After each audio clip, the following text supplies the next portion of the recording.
একসময় পৃথিবী ছিল সবুজে ঢাকা।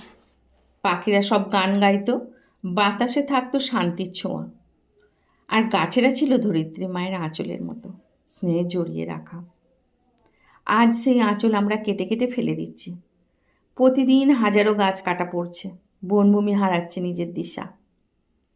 মরছে পশু পাখি, শুকিয়ে যাচ্ছে নদী, আর আমরা শুধু চুপচাপ দাঁড়িয়ে আছি।